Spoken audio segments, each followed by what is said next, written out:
সামনের দিকে প্রধানমন্ত্রী নরেন্দ্র মোদীর হর ঘর জল প্রকল্পের বাস্তব চিত্র যেন সম্পূর্ণ উল্টো হাইলাকান্দি জেলায়। বিশ্ব ব্যাংকের অর্থায়নে নির্মল পরিযোজনার অধীনে 2015 সালে শুরু হওয়া বৃহত্তর আলগাপুর হাইলাকান্দির জল সরবরাহ প্রকল্প আজও অসম্পূর্ণ অবস্থায় পড়ে রয়েছে।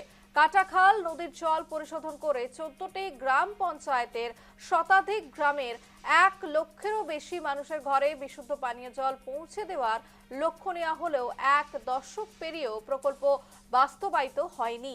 ফলে এলাকাবাসী এখনো দূষিত পুকুর, খাল এবং নলকূপের জলের উপর নির্ভর করতে বাধ্য হচ্ছে। এতে জলবাহিত রোগের আশঙ্কাও বাড়ছে।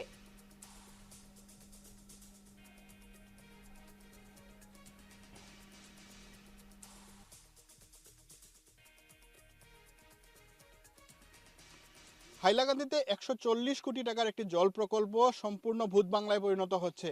আমি আছি হাইলাকান্দির চণ্ডীপুর অঞ্চলে এবং আমরা দেখানোর চেষ্টা করব 1 কোটি বা 2 কোটি টাকার ছোট প্রকল্প নয়, এখানে 140 কোটি টাকা সরকার ব্যয় করেছে, কিন্তু নিটফল সম্পূর্ণ শূন্য। এখন পর্যন্ত এই প্রকল্প থেকে কোনোভাবে উপকৃত হননি স্থানীয় জনগণ। এখানে এই প্রকল্প এতই বড় প্রকল্প যে এখানে 14টা জিপির 14টা গ্রাম পঞ্চায়েতের এলাকার লোকেরা পানীয় জল পাওয়ার কথা ছিল, 140টা গ্রামের লোক পাওয়ার কথা ছিল, প্রায় 1 লক্ষ লোকের বিশুদ্ধ পানীয় জল এই প্রকল্প থেকে পাওয়ার কথা ছিল, কিন্তু আজকে এখানে তালা ঝুলছে।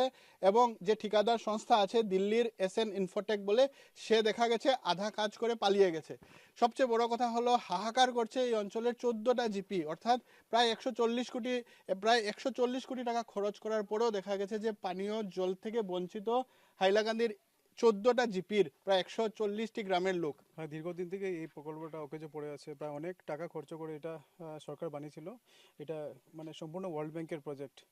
আর কমপক্ষে প্রায় 140 কোটি টাকার প্রজেক্ট এখন তো সম্পূর্ণ বন্ধ আছে, ভিতরে কেউ যায় আসে না। যেহেতু কথা ছিল যে এটা থেকে বিশুদ্ধ খাওয়ার জলটা আসবে, সেটা বর্তমানে উপকৃত হচ্ছে না। শুধু একটা গ্রাম নয়, এখানে প্রায় 14টি জিপি কভার করার কথা ছিল, অনেকগুলো গ্রাম কভার করার কথা ছিল, কিন্তু বর্তমানে অকেজোর কারণে স্থানীয় লোকরা এখানে পুকুর থেকে বা কুয়া থেকে জল খাওয়ার জন্য বাধ্য হচ্ছে।